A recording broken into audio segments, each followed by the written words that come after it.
Kita beralih ke informasi selanjutnya. Saudara Ketua Dewan Perwakilan Rakyat Aceh, Dahlan Jamaluddin, menilai program pemerintah dan Pertamina menempel stiker pengguna BBM bersubsidi di kendaraan belum tepat sasaran. Semestinya hal itu dilakukan oleh pengusaha SPBU dan penegak hukum untuk mengarahkan kendaraan dengan bahan bakar subsidi atau tidak. Pemasangan stiker pada kendaraan pengguna BBM bersubsidi pada kendaraan roda 4 di Aceh menimbulkan pro dan kontra.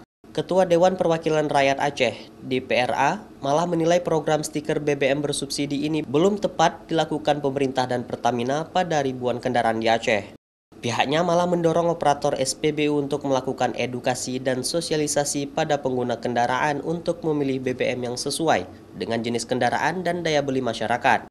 Menurut Dahlan Jamaluddin, seharusnya masyarakat pengguna kendaraan menyadari bahwa BBM bersubsidi berupa premium dan biosolar hanya diperuntukkan untuk masyarakat kecil dan ekonomi lemah, sedangkan BBM non-subsidi dipakai oleh jenis kendaraan mewah dan kalangan industri.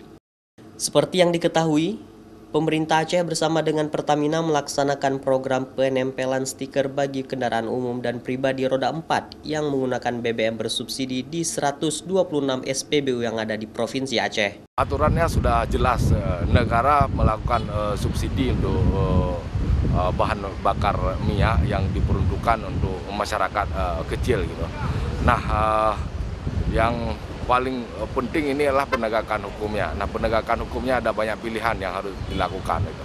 Baik dalam konteks yang paling preventif, yaitu dengan sosialisasi dan edukasi kepada masyarakat agar ada kesadaran bahwa BBM subsidi itu hanya dipergunakan untuk masyarakat dengan ekonomi lemah, sedangkan untuk industri dan juga untuk masyarakat yang menggunakan kendaraan menengah ke atas itu menggunakan BBM yang non subsidi gitu. Saya tidak melihat bahwa dengan penempelan stiker itu sudah tepat, karena itu enggak sesuatu yang sebenarnya tidak perlu juga harus dilakukan itu. Seberapa banyak stiker yang harus dilakukan untuk ditempelin kepada seluruh mobil gitu. Tapi pengusaha SPBU dengan dibantu oleh para penegakan hukum mungkin bisa membantu untuk mengarahkan bahwa kendaraan yang ini berhak dan layak untuk mendapatkan BBM subsidi, sedangkan yang ini dan itu tidak layak gitu. Saya kira hanya itu aja persoalannya.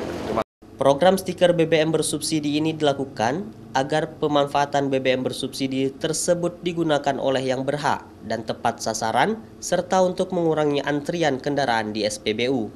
Data dari PT Pertamina menyebutkan sejak 2 tahun terakhir, penggunaan BBM bersubsidi di Aceh, baik jenis premium maupun solar, telah melebihi kuota yang telah ditetapkan oleh pemerintah.